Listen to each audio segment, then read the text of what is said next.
Hello again, everyone. In this video, we are going to discuss the basic principles of using an explicit solver or conducting an dynamic explicit analysis in ABAQUS, and what are the things that you should be aware of, and what are the things that you should do, and the things that you should not do when conducting or using an explicit solver in ABAQUS. So let's start by giving a quick overview. So basically an explicit solver, the difference between an explicit solver and implicit solver is that an explicit solver, it uses a very large number of very small time increments. So the time increments, when you are moving from one state of equilibrium to the next, you are going to use here a very, very small time increment compared to an implicit solver. And by doing so, by doing a very, very small time increment and a very large number of increments, what happens is that you can trace the analysis solution, whatever, like force deformation or something like that. So can you trace the solution without encountering any problems related to conversions. So because these small increments, as such, they make this explicit solver stable. So again, you are not going to face any conversions problems like the ones that you encounter when you are using implicit solver, and in some cases that causes the program or the analysis to stop.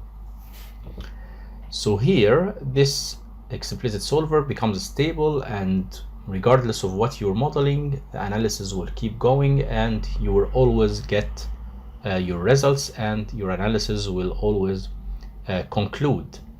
Of course, this is conditional stability of this solver, conditional on the fact that this increment, this time increment, it has to be small enough, smaller than a specific value, as we are going to discuss in a second. Because of this, explicit solvers are key tools when you are trying to solve problems that have like high nonlinearity, or problems involving like the dynamic problems and lots of movement in the model, or you have an impact problems, for instance, or excessive deformations, or if you have damage.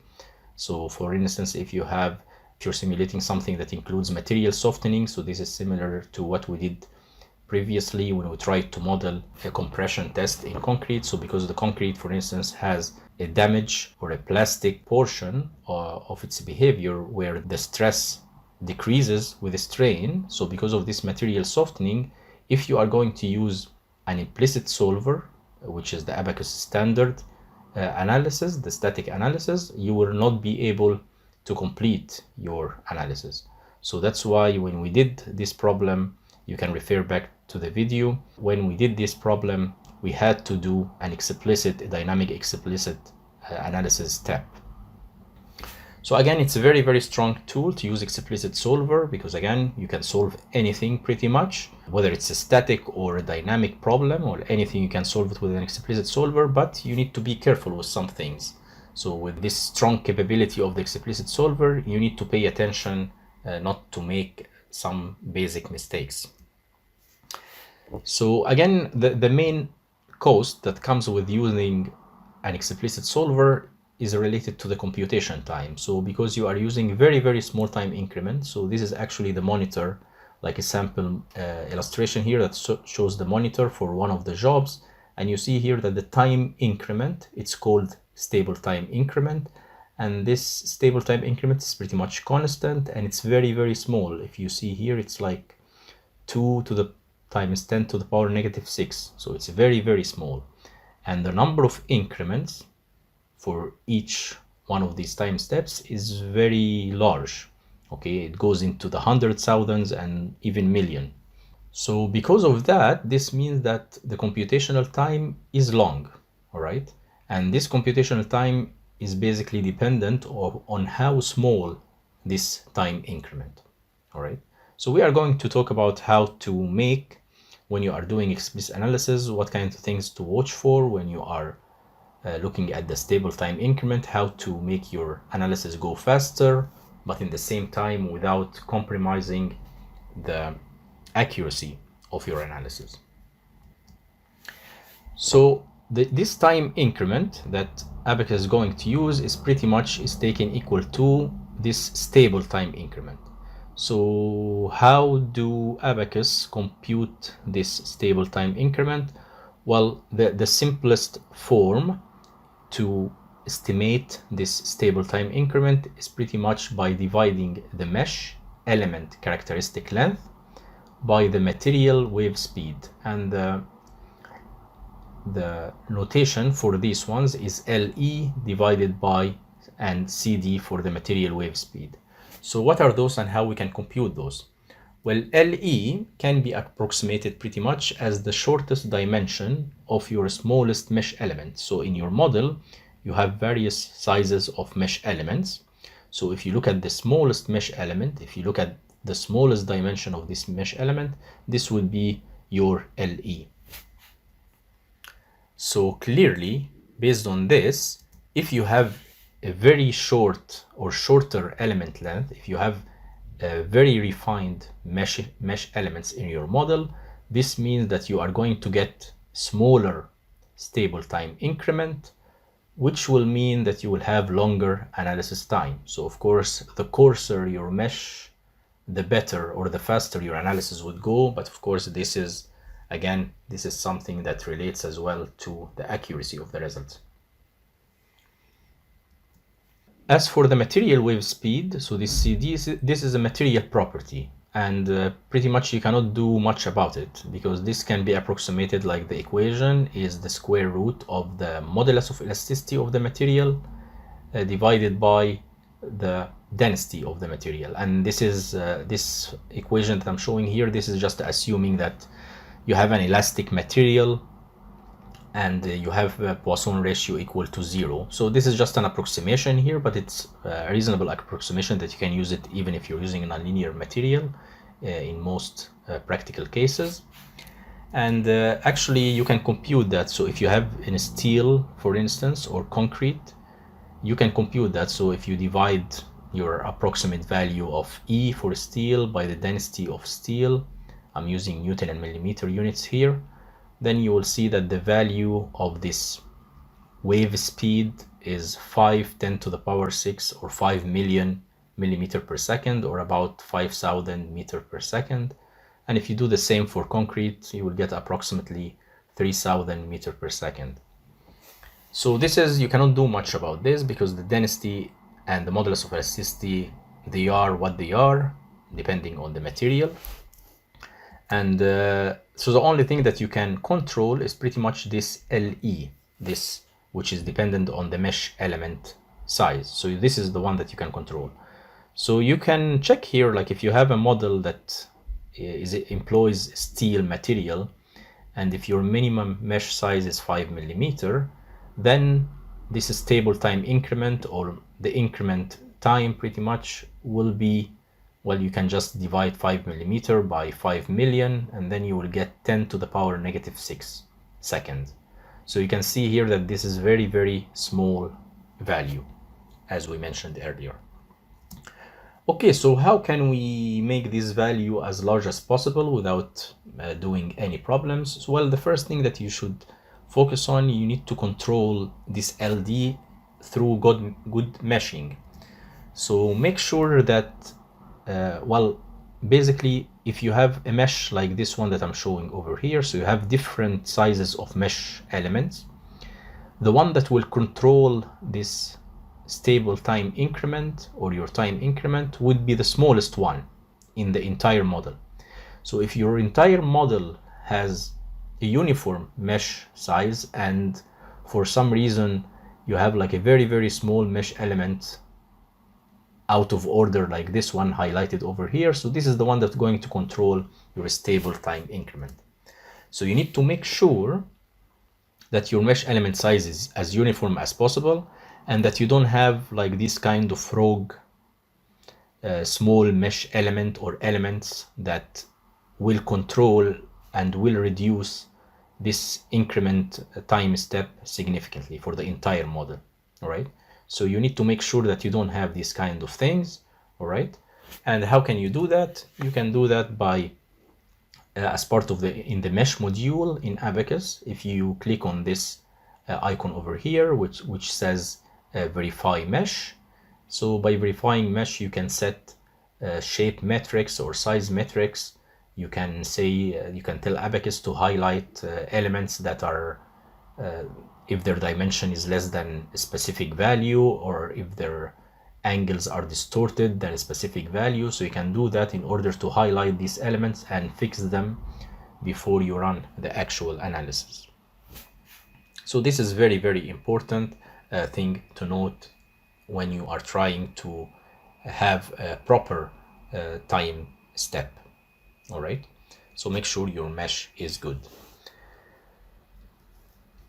All right, in the same time, you don't want to, if you want a refined mesh, sometimes in your model, you need refined mesh in some zone of your model, and you need coarse mesh in other zones. So reducing or making an adaptive meshing pretty much, so partitioning your parts or something like that in order to have refined mesh in some locations and coarse mesh in other locations is good as well, so that you decrease the analysis time. This advice over here, or this recommendation, applies pretty much if you are using an explicit or the standard solver, the implicit solver in ABAQUS. Now, many of you perhaps are using explicit solvers. Well, explicit solvers mainly, again, as we mentioned, they are used mostly in simulating dynamic analysis, and that's why the step in ABAQUS, it's called dynamic explicit solver or step. But if you are going to use an explicit solver to simulate a quasi-static loading, right, something that has a very, very low rate, so you need to be aware of something. So now you are conducting explicit analysis. You are using an explicit solver. So time matters in this case, okay? The step time matters, all right? Before, when we used to do a static analysis, static step, time did not matter. So you could have put 1 second, 0.1 seconds, million seconds, it doesn't matter. But right now, time matters. So therefore, when you are modeling a quasi-static problem, you need to make sure of some things. So first, you need to make sure that your loading rate is sufficiently small. If you're trying to model a quasi-static, so then you need to make sure that actually also in the model that if you are loading your parts or your assembly, that you are applying the loads or displacements, whatever they are, very slowly, so that the inertia forces here are computed, as you know, from Newton law. Inertia force is equal to mass multiplied by acceleration. So you want to make sure that the inertia force are insignificant, which basically mean that acceleration and velocities in the model are minimum. So you don't want to excite your mass, which is your material, pretty much the density of your material. You don't want to excite them too much, otherwise you are going to trigger inertia forces. So how can you do that? I need to make sure that my loading rate is sufficiently small, which is similar to what you would do in an actual physical test in the laboratory. When you are going to do a quasi-static test, you apply things very slowly. So from my experience, like for most practical structural engineering problems, like a loading rate less than 5 millimeter per second, okay, or any equivalent loading rate that will cause deformations with a rate less than 5 millimeter per second would typically be appropriate and will not cause large inertia forces or acceleration or velocities in your model.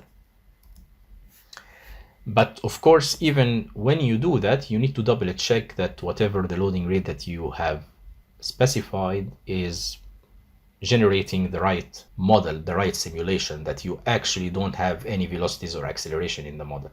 So how can you do that?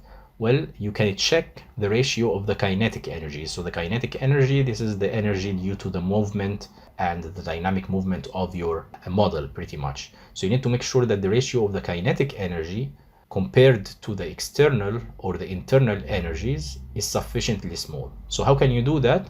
Well, actually, during the analysis, if you open the monitor, you will see that the kinetic energy will be listed here. So if I look here, I see that the kinetic energy is like something multiplied to the 10 to the power negative 7. So it seems very, very small, all right? So it seems very close to 0, so that's a good thing. Of course, here the units will depend on the units of your model. So here I'm using Newton millimeters, so these values are actually very small with respect to my units. But anyway, this gives me an indication that I'm getting like very, very small values, so that's good. And more accurately, once you finish the analysis, so you can actually plot, you can request in the field output, you can request that ABAQUS saves field variables related to the energy. So you can save the internal energy variable, the external energy variable, the external work, variable, the viscous energy, the kinetic energy, and the total energy. And then you can plot those similar to this figure that I'm showing over here. And you can see here that, for instance, my kinetic energy, which is the cyan color over here, it's very, very small, almost 0, compared to the internal and external work energy over here. So that means that my simulation of a quasi-static problem is correct, and then that I don't have any dynamic inertia forces in my model. Now, there is something that you probably heard of when it comes to explicit solver called mass scaling. And so the basic idea here, if you have decreased your loading rate, and if you have fixed the mesh shape and size, and even if after you did those two things, you are still getting a very small time increment, or pretty much you are getting a very long computation time, your analysis takes forever, then and only then, in this case, as a last resort, you can use the mass scaling option from the step module.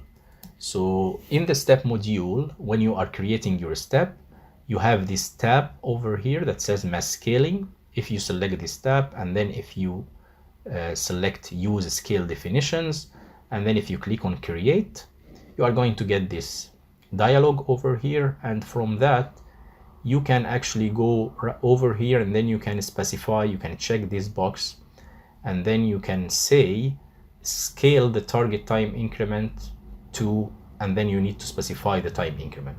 So let's say when you ran the analysis, your time increment was 10 to the power e to the power negative 7 or e to the power negative 6, and this is taking forever.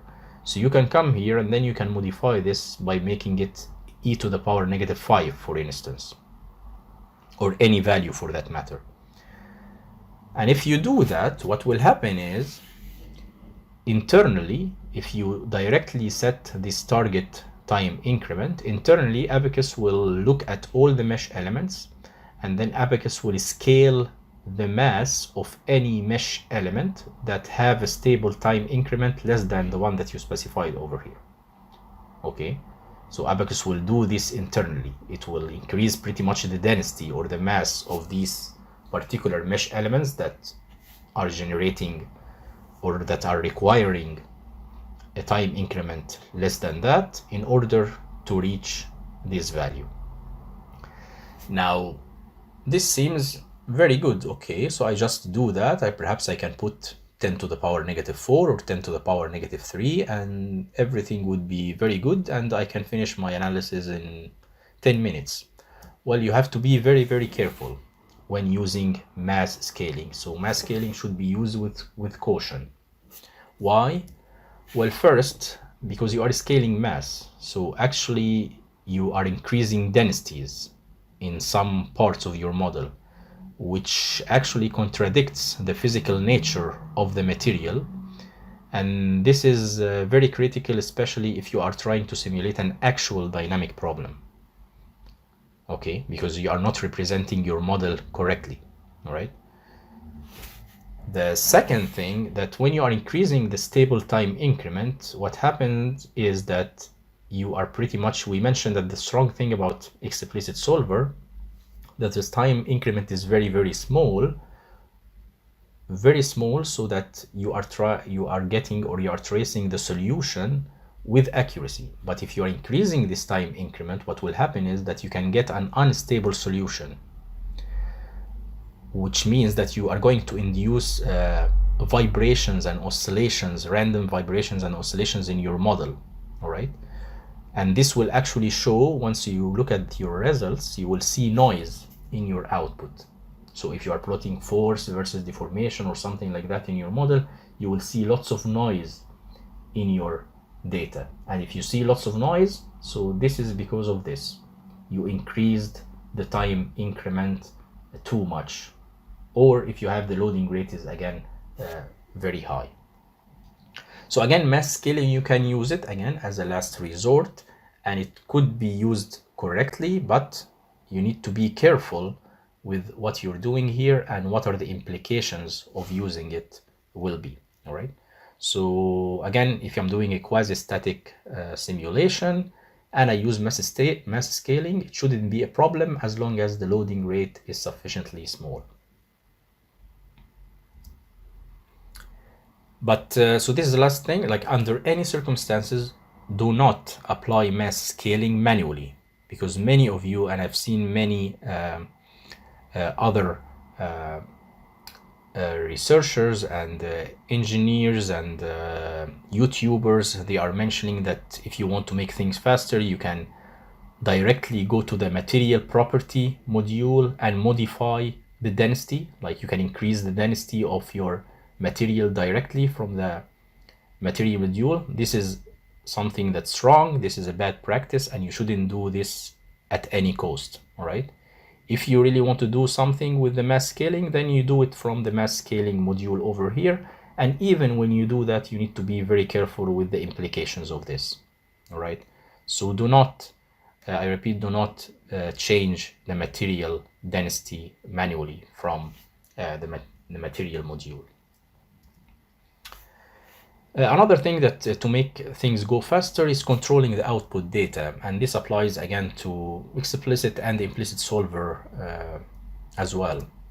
So, but most critically, this is most critically for explicit analysis, because explicit analysis, again, it involves a very large number of increments, and you want to avoid having a very large ODB file, output file. And of course, if you are saving lots of data at very small time increments, you are going to get a very large ODB file, and this is going to take long time in the analysis because the program needs to keep saving things to the hard disk. So you need to make sure that you specify and that you save exactly the data or the field variables that you want to save, and you should specify exactly as well at what increments you want to save them. So this can be done by editing the field output request. So if you modify the field output requests, again, you can refer to our previous tutorial videos to see how this is done. You can go here and then you save for the frequency, like what things you want to save. And for frequency, typically I use for dynamic explicit analysis. I save things like every X units of time at specific time. So if I have a step that's like 10 seconds or something like that, I can save every 0.1 second or every 0.5 second. I can specify this directly over here. And in the same time, I can save here, I can specify the exact field variables that I want to save. So perhaps I don't want to save contact field variables. Perhaps I don't want to save all the stresses or strain field variables. I want to save specific types of stress or strain variants. So these are all things that will help make your analysis go faster as well. The last thing that I'm discussing in this tutorial that you need to be aware of in Explicit Solver, and again, by observing what others are doing, this is something that many are researchers and users of ABAQUS forget to do, and this can cause again problems and lead to noise appear in your output. So this is the solver precision. So again, because Explicit Solver, again, they deal with very small time and loading increments, the precision of the numbers becomes critical for internal computations. So when you are submitting the job, when you are creating the job, there is a tab here that says precision. So make sure that you select from the drop-down menu, you select that you want your precision of your explicit solver to be double, not single, right? If you use single, which is by default, by the way, this is the default. If you use single, in some cases, all right, and in many cases actually, this can lead to errors in the results, and this can cause noise to appear in the results, even though you could have like the loading rate very low. So you can get noise in the results because of dynamic oscillations. So you need to make sure that you are using the double precision in the solver. That's it. This concludes my overview on if using explicit solver, the things that you should note, the things that you should avoid, and what's exactly happening in the background when you run with explicit solver. Again, explicit solver is a very strong tool, but it must be used with caution, right, and responsibly. All right, so that's it, and I will see you again in another video.